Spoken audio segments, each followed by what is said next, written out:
Lakini alikuja hapa Hamisa akazungumza kuhusiana na ukaribu.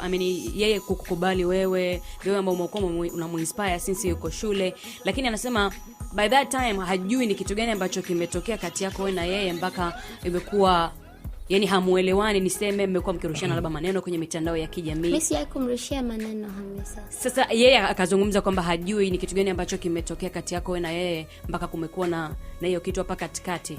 Hata mimi mwenyewe ukiniuliza nitakwambia sijui. No, yeah? Yani for real. Kwa sababu just juzi kati hapa na hisi ilikuwa ni uzinduzi wa mimi kwa balozi wa Tatu Mzuka. No, yeah?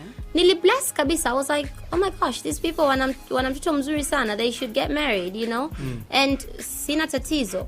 But then nahisi kinachotokea hapa katikati ni hizi mambo zinazoletwa kutokana na mitandao. Unajua watu hawajui kutumia mitandao vizuri. Utimu? Yeah, ndio hiyo utimu ninaosema. So mtu anakuja na kuattack, alafu ukiangalia kwamba okay, kumbe wewe unani attack kwa sababu ya kitu fulani. Wewe unani attack kwa sababu ya mtu fulani.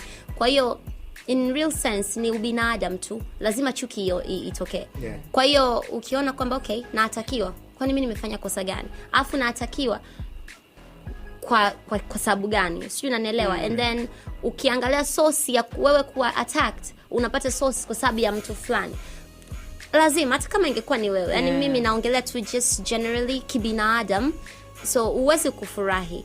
Kwa hiyo nahisi ni mitandao sana sana, lakini mimi yule mtoto wa kike sina tatizo naye, yani kusema kwamba yani eti nina tatizo naye na beef yani no, siwezi. Yani I've got so many things to do. Yani siwezi kwanza kufanya ubeef tena na watoto wadogo, jamani, kweli. Sababu akapigia mstari kwamba yawezekana issue ya Diamond, jamani, kweli, na ndio watu wakampigia mstari kwa sababu ndio maana Wema hakwenda kwenye Miss Tanzania.